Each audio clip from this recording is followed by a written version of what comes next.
Hi friend, soul ফ্যামিলিতে স্বাগত। এখন আমি যে টপিকের উপর রিডিং করব সে হচ্ছে তুমি সাধারণ নাকি অসাধারণ। এবং আজকের এই রথযাত্রার দিনে তোমার ঈশ্বর আল্লাহ তোমাকে কি মেসেজ দিতে চায় এবং আগামী তোমার কেমন যেতে পারে তার কি বার্তা তোমাকে দিতে যায়। ঠিক আছে, এই রিডিং কালেকটিভ, জেনারেল, টাইমলেস এবং জেন্ডার স্পেসিফিক নয়। এবং পজিটিভ মাইন্ডসেট নিয়ে তুমি রিডিংটি দেখো এবং রিডিংয়ের শেষে আমি অবশ্যই তোমায় গাইডেন্স দিয়ে দেব। এখন যে ফ্রেন্ড রিডিং দেখছে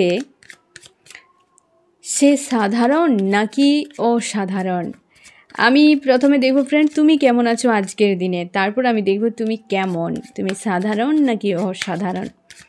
আমার যে ফ্রেন্ড এখন রিডিং দেখছে সে আজ এই মুহূর্তে কেমন রয়েছে বা কি মন মস্তিষ্কে রয়েছে আজকে রথযাত্রার দিনে, রথ দেখতে গিয়েছে না মন খারাপ করে ঘরে বসে আছে, কি অবস্থাতে রয়েছে আমার ফ্রেন্ড আজকের দিনে। আমার যে ফ্রেন্ড এখন রিডিং দেখছে আজ এই মুহূর্তে সে কোন এনার্জিতে রয়েছে, তার মন মস্তিষ্কে কি চলছে।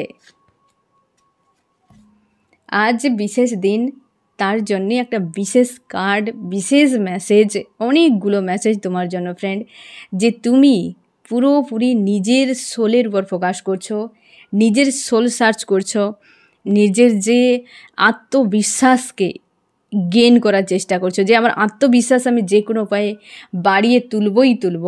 মনের মধ্যে প্রচুর নেগেটিভ চিন্তাভাবনা সেগুলোকে রিমুভ করা এবং সামনের দিকে এগিয়ে যাওয়া। তুমি পুরোপুরি নিজের উপর ফোকাস করছো, নিজের ভেতরকার যে একটা সৌন্দর্য, আভ্যন্তরিক সৌন্দর্য। ফ্রেন্ড, পৃথিবীতে সুন্দর মানে কি? সুন্দর মানে ভেতরকারই সুন্দরই হয়। এখন তো অনেক কিছু বিষয় হয়ে গেছে, যেমন ধরো ফ্রেন্ড, যে লোকে বলে না সুন্দর মেয়ে চাই, এখন সুন্দর মানে সাদা রং, তাই না? আদতে সুন্দর শব্দটা মানে কি? সুযুক্ত অন্তর। সাদাকেই সুন্দর বলছে, কালোকে সুন্দর বলছে না, তাই না? সাদা মানেই সুন্দর, ছেলে হোক মেয়ে হোক সবাই। তো সুন্দর কথাটার মানে হচ্ছে সুযুক্ত অন্তর। সু মানে সৎ বা উচ্চ, অন্তর মানে হৃদয়। আর মানুষ দেখছে গায়ের চামড়া সাদা হলেই সে হচ্ছে সুন্দর, কালো হলেই সে হচ্ছে খারাপ। তাহলে এখানে চামড়ার সঙ্গে হৃদয়ের কি সম্পর্ক? সুন্দর হৃদয়, উচ্চ হৃদয় রয়েছে যে পুরুষের, তাকে সুন্দর বলে। উচ্চ বা সৎ হৃদয় রয়েছে যে নারীর, তাকে সুন্দরী বলে। আর মানুষ সুন্দর শব্দটা ব্যবহার করে সাদা চামড়ার কোনো মহিলাকে, সাদা চামড়ার কোনো পুরুষকে বলছে সুন্দর পুরুষ, সুন্দর মহিলা, অথচ তার অন্তরের সঙ্গে চামড়ার কোনো যোগাযোগ নেই। অথচ মানুষ শব্দ ব্যবহার করছে এবং বলছে অন্যভাবে। এবং এই ধরনের এইরকম ফ্রেন্ড একাধিক ভ্রমে মানুষ নিজেকে বাঁচিয়ে রেখেছে এই জগতে। তো এইসবে জিনিসে ফাঁসবে না। সুন্দর চাও তো সুন্দর হৃদয়ের মানুষকেই চাও, যে প্রকৃত সুন্দর। হৃদয় সুন্দর যার, তার কাছে সব কিছু সুন্দর, তার কাছে ময়লা থাকবে না, ডাস্টবিন থাকবে না। কী কথা বললাম বুঝতে পারলে? তো এইখানে তোমাকে যে বলা হচ্ছে ফ্রেন্ড, যে তুমি সেই যে আভ্যন্তরীণ এই যে সৌন্দর্য, সেইটাকে তুমি ডিসকভার করছো। তোমার অনেক গুণ রয়েছে যেগুলো হয়তো এলোমেলো, সেগুলোকে খোঁজার চেষ্টা করছো। এক এক করে একটা হয় না, একটা সারি করে সাজানো, আমার হৃদয়, আমার ইচ্ছে, আমার চরিত্র, আমার মানসিকতা, আমার চিন্তাভাবনা, আমার বৈদিক জ্ঞান, এই যে জিনিসগুলো, তোমার নলেজ, তোমার ক্রিয়েটিভিটি, প্রত্যেকটা পয়েন্টকে তুমি ভালো করে লক্ষ্য করছো এবং সেগুলোকে গোছানোর চেষ্টা করছো এই রকম। এবং তুমি তোমার ঈশ্বর আল্লাহর উপর নিজেকে সমর্পণ করে দিয়েছো, তারপরেও যেন মনে হচ্ছে কি হবে এইরকম জিনিসটা, যে তুমি সমর্পণ করেছো যে হ্যাঁ আমার ঈশ্বর সব কিছুই দেখবে, তারপরেও মনে হচ্ছে কি হবে, কি করব, কি এরপর হতে পারে, আমার ঈশ্বর কেন আমাকে বলছে না, আমার আল্লাহ কেন বলছে না, এই জিনিসগুলো নিয়ে স্যাড অ্যালোন একটা ফিল করাচ্ছে। তুমি বাস্তবে কিছুই মন মতো হতে দেখতে পারছো না এই মুহূর্তে, তার জন্য এইরকম অবস্থা। কিন্তু ব্যাক অফ মাইন্ড একদম ক্লিয়ার যে তুমি কেমন মানুষ, তুমি নিজের কাছে কতটা সৎ, এই জিনিসটা একদম ক্লিয়ার। যে কোনো মানুষ সে যখন নিজের কাছে নিজে সৎ হবে না ফ্রেন্ড, তার থেকে ভালো কিছু আর হতেই পারে না। তুমি নিজের কাছে নিজে সৎ হও, যে মানুষটা তোমাকে ঠকাক কি তোমার খারাপ করুক, মন্দ করুক, সে নিজের বিবেকের কাছে ছোট। তো যে নিজের কাছে ছোট, সে তো ঈশ্বর আল্লাহর কাছে ছোট, কারণ তোমার ঈশ্বর আল্লাহ তো তোমার হৃদয়ের সঙ্গে জুড়ে রয়েছে, তাই না? তুমি কিন্তু বেশ কয়েকটা পজিটিভ দিকে ফোকাস করছো, ব্যাক অফ মাইন্ড তোমার ক্লিয়ার। তুমি নিজেকে ডিসকভার করার চেষ্টা করছো, আভ্যন্তরীণ সৌন্দর্যকে বাইরে নিয়ে আসার চেষ্টা করছো এবং নিজের আত্মবিশ্বাসকে স্ট্রং করার চেষ্টা করছো। বেশ পজিটিভ এনার্জি একটা তোমার জন্য, মানে মেসেজ তোমার জন্য। এবং তুমি এই জিনিসগুলো করছো, তোমার মন মস্তিষ্কে এই জিনিসগুলো নিয়ে কেউ হয়তো এগিয়ে গেছো, কেউ বা এগানোর জন্য সিদ্ধান্ত নিয়েছো, কেউ বা মন মস্তিষ্কে বিষয়গুলো ভাবনা চিন্তা করছো। এই রকম একটা জায়গায় রয়েছে এই পয়েন্টগুলোর উপরে। এবং তুমি নিজের কাছে নিজেকে সৎ রাখার চেষ্টা করছো, তুমি বেশ কিন্তু পজিটিভ থাকার চেষ্টা করছো, কিন্তু মনের মধ্যে না একটা মিসিং এনার্জি, একটা স্যাড, অ্যালোন, একটা টায়ার্ড লাগা, একটা ফ্রাস্ট্রেট হয়ে যাওয়া, এই রকম এনার্জি কিন্তু একটু রয়েছে। তার সত্ত্বেও নিজেকে একটা নিজের উপর পুরোপুরি ফোকাস লাগানোর জন্য তুমি আপ্রাণ চেষ্টা করে যাচ্ছ। আমি দেখো ফ্রেন্ড, তুমি সাধারণ নাকি অসাধারণ? আমার যে ফ্রেন্ড রিডিং দেখছে, সে সাধারণ নাকি অসাধারণ? আমার ফ্রেন্ড সাধারণ নাকি অসাধারণ? কেমন আমার ফ্রেন্ড? ঈশ্বর আল্লাহ তাকে কেমন বানিয়েছে, কেমন মেন্টালিটির, কেমন মানুষ সে? তুমি একজন স্ট্রং সৈনিকের মতো, একটা শক্তিশালী, একটা পাওয়ারফুল কোনো একজন মানুষ। তোমার শক্তিশালী মানে কেউ হয়তো কায়িক, কেউ মেন্টালিটি। তো তুমি শক্তিশালী সব দিক থেকে, তুমি সাধারণ নও। ফার্স্ট কার্ডই তোমাকে বলে দিচ্ছে তুমি একজন পাওয়ারফুল, একজন ফাইটার। তুমি যে কোনো ঝড় ঝঞ্ঝাটে একদম স্ট্রং থাকো। এই যে একটা সৈনিক, হ্যাঁ না, একটা সৈনিক তরবারি হাতে নিয়ে দাঁড়িয়ে আছে, একদম পাওয়ারফুল। তুমি একজন বড় ফাইটার, একাধিক সমস্যাকে জীবনে ফাইট করে এড়িয়ে দিয়েছ এবং তুমি দেখেছো জীবনে এখন পর্যন্ত প্রচুর ফাইট করে গেছো। এবং তুমি এই মুহূর্তে হয়তো ফিউচারটা নিয়ে চিন্তার মধ্যে রয়েছো, কিন্তু তুমি জানো যে আমি অতীতে যা করেছি, ফিউচারে যদি কিছু হয়ও আমার কোনো অসুবিধা নেই। তুমি একজন ফাইটার, ফাইট করে বেরিয়ে যেতে পারবে, একদম স্ট্রং মেন্টালিটির কোনো সৈনিকের মতো তুমি। দুই নম্বর তুমি একজন ভালো লাভার্স। তুমি যেমন পাওয়ারফুল মানুষ, তেমনি একজন ভালো প্রেমিকও। প্রেমিক মানেটা কি, যে শুধুই লাভার্স, গার্লফ্রেন্ড বয়ফ্রেন্ড? প্রেম মানে সর্বত্র বিলিয়ে দেওয়া, সর্বত্র বিলিয়ে দেওয়া প্রেম। পশু পাখি, গাছপালা, মানুষজন, প্রত্যেকের প্রতি যে একটা তোমার যে সৎ মানসিকতা, তোমার যে একটা সবার মনে একটা খুশি, শান্তি যে একটা প্রদান করার যে মানসিকতা তোমার, সেটা রয়েছে। তুমি একজন ভালো লাভার্স, বিগ লাভার্স, যেটা তুমি প্রচুর জনকে দিয়েছো জীবনে। তার জন্য হয়তো পিছু ফিরে দেখলেই তোমার মন খারাপ হয়ে যায়, যে আমি তো করলাম, ফাইট করলাম, জীবনে দিলাম, তার বিনিময়ে আমি প্রচুর যন্ত্রণা পেলাম, হ্যাঁ না? এই রকম বিষয় নিয়ে তুমি কিন্তু একটা স্যাড, অ্যালোন তোমার ফিল হতে থাকে যখন তুমি ভাবতে থাকো। তুমি একজন সৈনিক, তুমি মানে স্ট্রং, একদম সৈনিক কেমন থাকে, সবসময় ফাইটার একদম। তার মানে কি মারপিট করে লোকের সঙ্গে? না, জীবন যুদ্ধে তুমি বড় ফাইটার, পাওয়ারফুল একজন ফাইটার। এবং তুমি তেমনি একজন লাভার্সও।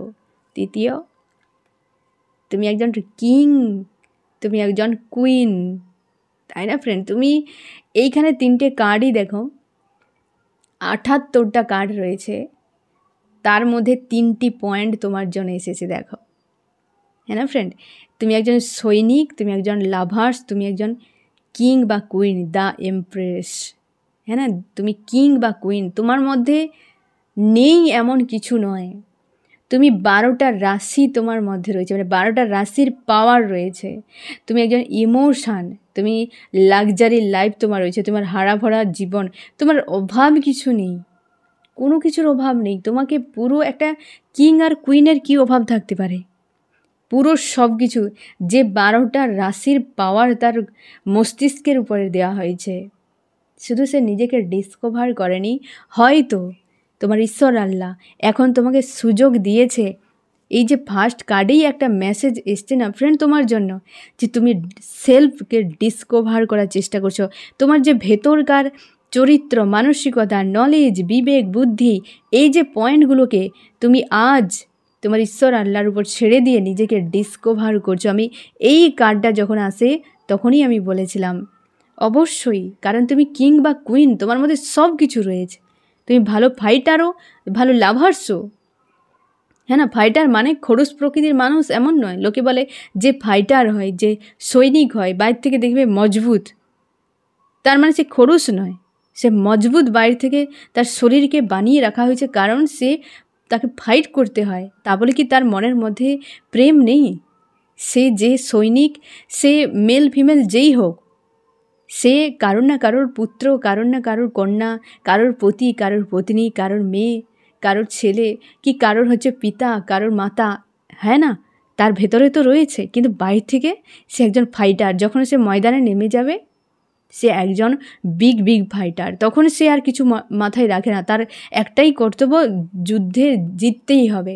ঠিক সেই রকম মেন্টালিটি তোমার, ঠিক সেই রকম মেন্টালিটি, যে যখন তুমি ময়দানে নেমে যাও তখন তোমার একটাই কাজ, যে আমাকে জিততে হবে, তুমি একজন বড় ফাইটার। আর যখন তুমি লাভার্স হয়ে যাও, তখন তুমি আর কিছুই বোঝো না, যে আমি লাভার্স, বাস। তুমি তখন আর সেই ফাইটিং যে মানসিকতা, সেই যে একটা নিজেকে যে স্ট্রং, একটা পাওয়ারফুল, সেটা তখন তুমি থাকো না। তুমি একটা প্রেমিক হয়ে যাও, গিভ অ্যান্ড টেক, একটা নিখাতভাবে প্রেম বিনিময় করা, তুমি হচ্ছে ব্যালেন্স করা, সামনের মানুষটা কি চায়।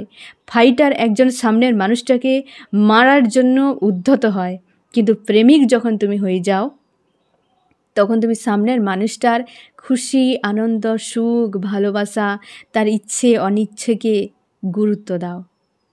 ঠিক তেমনই, এমন প্রকৃতির মানুষ তুমি, এবং তোমার মধ্যে সব কিছু তোমার ঈশ্বর আল্লাহ দিয়েছে। তুমি একজন কিং আর কুইন, তাই কি নেই তোমার মধ্যে? এত গুণ রয়েছে যে ভাষা নেই বলার মতো ফ্রেন্ড। বলতে গেলে রিডিং হয়তো অনেক বড় হয়ে যাবে, কিন্তু শেষই হবে না।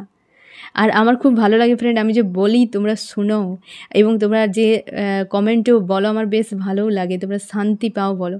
আমি আপ্রাণ চেষ্টা করি ফ্রেন্ড, এবং নলেজও গেইন করার চেষ্টা করি, যাতে তোমরা ভালো থাকো।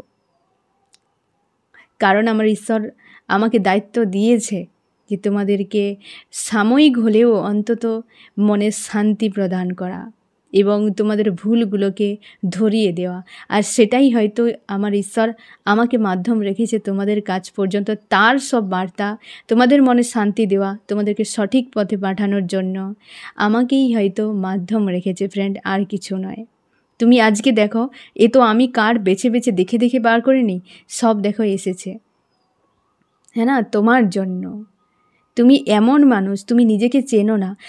এখন হয়তো তোমাকে সময় দিয়েছে, হয়তো তুমি যে এজেই থাকো না কেন ফ্রেন্ড, এজ একটা সংখ্যা, এজ বলে কিছু হয় না, এ তো ভাবনা মাত্র। আমাদের যে বডিটা না ফ্রেন্ড, এই বডিটা এইরকম, এই পৃথিবীতে সার্ভাইভ এভাবে করতে হয়। একটা সৃষ্টি হলো ছোট থেকে, তারপর একটা যৌবন, বার্ধক্য এবং টাইম আপ, এইরকম। তা বলে বার্ধক্য পর্যন্ত সবাই থাকবে এমনও গ্যারান্টি নেই। এখানে সিস্টেমটাই এইরকম। তাই এ সংখ্যা মাত্র, এর আর কিছু নয়। তুমি যেখানে যে এজে থাকো, তোমার সোলের কোনো এজ নেই। সোল সৃষ্টি হয়েছে, এর কোনো নষ্ট নেই, হ্যাঁ না। তোমার যে সোল, তোমার যে প্রাণ, তুমি যে একটা বডির ভেতরে রয়েছো, সেই তুমিটা তুমি যেদিন জানতে পারলে, সেদিনই, আজকে তুমি জানলে যে তুমি অ্যাকচুয়ালি কেমন। তুমি নিজেকে ডিসকভার করো। তোমাকে বলা হয়েছে যে তুমি অ্যাকচুয়ালি সাধারণ নও। কিং বা কুইন কোনো দিনও সাধারণ হতে পারে না। একজন সৈনিক, একজন ফাইটার, সে কোনো দিন সাধারণ হতেই পারে না। একজন লাভার্স কোনো দিন সাধারণ হতেই পারে না, তাই না? প্রত্যেকটা কার্ডই বলছে, একটা আদার্স কোনো কার্ড আসেনি এখানে তুমি সাধারণ নও। তুমি এই দেখো, এখানে একটা লেডি রয়েছে যে তার সিংহের মুখে হাত দিয়ে রাখা, মানে এতটা পাওয়ারফুল তুমি। তোমার সেই দম রয়েছে, সেই ক্ষমতা তোমার রয়েছে, যে একটা সিংহকে বাগে আনা, তাকে বশে আনা মতো পাওয়ার রয়েছে। তুমি ডিসকভার করনি, তাই তুমি নিজেকে দেখোনি, তাই। কিন্তু তোমার মধ্যে সেই পাওয়ার রয়েছে। তুমি একজন কিং বা কুইন, তাই না? তুমি সাধারণ কেউ নও। প্রত্যেকটা গাড়ি তোমাকে বলছে তুমি সাধারণ নও, কারণ সাধারণরা কখনোই এত কিছু করতেই পারে না। কার্মিক জীবনগুলো দেখবে, জন্ম হলো, তারা অনেকে দেখবে স্কুলেও পর্যন্ত যায় না। অনেকে আছে তাদের কোনো নলেজের দরকার নেই, কিছু শেখার দরকার নেই, বোঝার দরকার নেই। তারা শুধু টাকা পয়সা ইনকাম করবে, খাওয়া দাওয়া করবে, বাচ্চা দিবে, মরে যাবে। যে যে কন্ডিশনে থাকুক না কেন। অনেকে দেখবে জন্ম নেওয়ার পরও অনেক দারিদ্র কষ্টের মধ্যেও পরিশ্রম করে, জীবনকে জানে, কিছু ক্রিয়েট করে, দেখবে তারপর সে কিন্তু পৃথিবী ছেড়ে চলে যায়, সেই হয়ে যায় অসাধারণ। একটা উচ্চবিত্ত পরিবারেও সাধারণ জন্মায়, আর একটা সাধারণ পরিবারেও অসাধারণ কেউ জন্ম নিতেই পারে। হ্যাঁ না, এই তো সব থেকে বেশি সাধারণের মাঝেই অসাধারণগুলো লুকিয়ে থাকে। তুমি নিজেকে সাধারণ বানিয়ে রেখেছো, কিন্তু তুমি অসাধারণ, তুমি সাধারণ নও। এখানেই তো পরিষ্কার একদম, একটা কার্ড কই নেগেটিভ এলো না, একটা কার্ড কই অন্য কিছু এলো না তোমার জন্য। আর আজকে বিশেষ একটা দিন, হ্যাঁ না, বিশেষ একটা সময়। তো আজকের দিনই ভালোভাবে জানা যে তুমি সাধারণ নাকি অসাধারণ। এর আগে এই টপিকের উপর আমি কোনোদিন রিডিং করিনি ফ্রেন্ড, তাই না? তোমার ঈশ্বর আল্লাহ বলছে তুমি সাধারণ নও, তোমাকে বানিয়েছি আমি সৈনিক, তোমাকে বানিয়েছে আমি সৈনিক করে, তোমাকে বানিয়েছে আমি লাভার্স করে, তোমাকে বানিয়েছে আমি কিং বা কুইন। আর তুমি অন্য কারোর জন্য নিজেকে ব্যয় করছো। কবে তুমি সেলফের উপর কাজ করবে, কবে তুমি নিজেকে ডিসকভার করবে, কবে তুমি নিজেকে বুঝবে যে তুমি সাধারণ নও, তুমি সাধারণ নও, তুমি সাধারণ নও, তাই না ফ্রেন্ড? তো এই যে কাজে তোমরা যারা এগিয়ে যাচ্ছ, এগানোর জন্য ভাবনা চিন্তা করছো, অবশ্যই রাইট একটা সময়। আজকে 7/7 পোর্টাল এবং স্পিরিচুয়াল একটা পোর্টাল 1 মাস টানা থাকবে। তোমাকে চেনানোর জন্য এই পোর্টাল ইউনিভার্স বানিয়েছে। তুমি কেমন তুমি দেখো, এ তো তোমাকে দেখানো হচ্ছে যে তুমি এমন, তুমি সাধারণ নও, তুমি মেল হও বা ফিমেল হও, তুমি এমন, তুমি কিং বা কুইন, তুমি একজন ফাইটার, তুমি একজন লাভার্স। তোমাকে খুঁজে বের করতে হবে যে তুমি সত্যি ফাইটার কিনা, তুমি সত্যি লাভার্স কিনা, তুমি সত্যি কিং বা কুইন কিনা। সেটা একমাত্র তুমিই পারো ডিসকভার করতে। তোমার ঈশ্বর আল্লাহ তোমাকে দেখিয়ে দিচ্ছে যে তুমি একজন ফাইটার, লাভার্স এবং কিং বা কুইন। তোমাকে দেখানো হচ্ছে, কিন্তু করতে হবে ফ্রেন্ড তোমাকে। এটা ডিসকভার করার কাজ তোমাকে করতে হবে, আর সময় নষ্ট নয়। তুমি যে থাকো না কেন, যে পরিস্থিতিতে থাকো না কেন, তোমার প্রাণটা তোমার প্রাণই। আর বডি রিলেটেড 3D দুনিয়াতে ইনভলভ বেশি হওয়ার দরকার নেই। এখান থেকে 3Dতে 5Dতে নিয়ে যাও, নিজের আত্মার সঙ্গে অ্যালাইন হও। আত্মার সঙ্গে অ্যালাইন হওয়ার পর তুমি তোমার ঈশ্বর আল্লাহর সঙ্গে অ্যালাইন হয়ে যাবে। ঠিক আছে? তুমি তো সাধারণ নই, মানে প্রত্যেকটা কার্ডই বলে দিচ্ছে যে তুমি সাধারণ নও। প্রত্যেকটা কার্ডে ফার্স্ট থেকে একদম। আমি দেখব তোমার ঈশ্বর আল্লাহ আজকে তোমাকে কি বলতে চায়। আমার যে ফ্রেন্ড এখন রিডিং দেখছে, তার ঈশ্বর, তার আল্লাহ তাকে আজকের দিনে কি বলতে চায়। আমার যে ফ্রেন্ড এখন রিডিং দেখছে, তার ঈশ্বর তাকে আজকের দিনে কি মেসেজ দিতে চায়। ফ্রেন্ড এখন রিডিং দেখছে, তার ঈশ্বর আল্লাহ আজকের দিনে কি মেসেজ দিতে চায়। আমার যে ফ্রেন্ড রিডিং দেখছে, তার ঈশ্বর আল্লাহ আজকের দিনে তাকে কি মেসেজ দিতে চায়।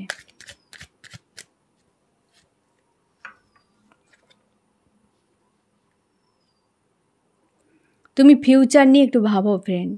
হয়তো কোনো নেগেটিভিটি রয়েছে তোমার লাইফে, তুমি ফিউচার নিয়ে ভাবো। তুমি কিং বা queen, the queen of wands, তুমি কিং বা কুইন, তোমাকে বানানো হয়েছে। তুমি ফিউচার নিয়ে একটু ভাবনা চিন্তা করো। হয়তো বর্তমান নিয়ে তুমি খুব চাপে রয়েছো, ফিউচার নিয়ে ভাবো। তোমাকে একটা সাহারা দেওয়া হয়েছে এবং তোমাকে বানানো হয়েছে কিং বা কুইনের মতো। তোমার লাইফে অনেক চাপ দেওয়া হয়েছে তোমাকে, যাতে তুমি নিজের উপর ফোকাস করো এবং নিজেকে জানো, বোঝো, তাই না? তুমি খুব চাপের মধ্যে রয়েছে, তোমাকে এটা দেওয়া হয়েছে, এটা একটা টাস্ক, তোমার এক্সাম। সেটাকে সেই হিসেবে নিয়ে সামনের দিকে যাওয়ার কথা ভাবনা চিন্তা করো। আর কি মেসেজ দিতে চায়? তোমার জীবনে নিউ বিগিনিং আসছে ফ্রেন্ড। তুমি প্রথমত কিং বা কুইন, 1, 2 হচ্ছে নিউ বিগিনিং তোমার জন্য আসছে। তুমি অবশ্যই রেডি থাকো। 3 নম্বর কি বলছে? তোমার পরিবারে কিছু একটা বদল আসছে। তোমার ঈশ্বর আল্লাহ তোমাকে এই মেসেজ দিতে চায়, 3টি মেসেজ। তোমাকে বানানো হয়েছে কিং বা কুইন রূপে, তোমার জীবনে নিউ বিগিনিং আসছে, তোমার পরিবারের কিছু না কিছু একটা বদল আসবে, তোমার পরিবারের উপরে কোনো না কোনো দিক দিয়ে কিছু একটা চেঞ্জ আসবে বা ইউনিভার্স করবে। 3টি মেসেজ তোমাকে দেওয়া হয়েছে, যে 3টি দিকে তোমার কিন্তু সেলফ 1, 2 হচ্ছে তোমার জীবনে নিউ বিগিনিং ও নতুন অধ্যায় সূচনা, 3 হচ্ছে কি তোমার পরিবারের কিছু একটা বদল আসবে, যেটা হয়তো তুমি পরে দেখতে পাবে। তোমার ঈশ্বর আল্লাহ এটাই বলছে যে পরপর 3টে টপিকের উপর তোমার কিন্তু বা 3টি দিকে তোমার কিন্তু বদল আসবে। তুমি নিজেকে ডিসকভার করো, জানো, বোঝো এবং নিজের অবস্থানটাকে বোঝার চেষ্টা করো। ঠিক আছে, আমি দেখবো ফ্রেন্ড তোমার কি করা উচিত। আমার যে ফ্রেন্ড এখন রিডিং দেখছে তার কি করা উচিত। তুমি কনফিউশন থেকে বেরিয়ে যাও, নিজের উপর ফোকাস করো। এই ফাইটিং কনফিউশন, তার জন্যই হয়তো ইউনিভার্স তোমাকে বলছে যে তুমি কোনো চাপের মধ্যে রয়েছো, ফিউচার নিয়ে ভাবো। আর হচ্ছে কি নিউ বিগিনিং তোমার আসছে। বর্তমান হয়তো কারেন্ট সমস্যা, হয়তো কিছু চাপ নিয়ে টেনশন নিয়ে রয়েছো, সেটা এন্ড হতে চলছে। ডেথ, সেটা এন্ড হবে, সার্কেল একটা এন্ড হয়ে নিউ বিগিনিং এবং পরিবারের কিছু একটা বদল আসবে। পরিবারে হয়তো মানুষজনের মধ্যে একটা চেঞ্জ আসবে, যেটা হয়তো তুমি চাপের মধ্যে রয়েছো। পরিবার নিয়ে তোমরা যদি কোনো চাপে থাকো তো সেখানে একটা বদল আসবে। তোমাকে বলা হয়েছে যে মন মস্তিষ্কের ফাইটিং অবস্থা থেকে নিজেকে বের করে নাও, ফাইটিং থেকে নিজেকে বের করে নাও, যে দরকার আছে এটার। কারণ তুমি ইমোশনাল মানুষ, তোমাকে তোমার ঈশ্বর আল্লাহ কিছু একটা প্রোভাইড করবে অবশ্যই। আর এই 3টি বিষয়ের উপর কিন্তু তোমাকে মেসেজ দেওয়া হয়েছে এবং 3টিতে কিন্তু বদল তোমার জন্য কিন্তু আসতে চলেছে ফ্রেন্ড। এবং তুমি নিজের উপর ফোকাস করো। এই যে ফার্স্ট কার্ডে তোমার জন্য মেসেজ ছিল যেটি সেলফ ডিসকভার, হ্যাঁ না, সেলফ ডিসকভার করো। ঠিক আছে, তো এই হচ্ছে তোমার রিডিং। কেমন লাগলো জানিও। সোল ফ্যামিলিতে জুড়ে থাকার জন্য অনেক অনেক ধন্যবাদ।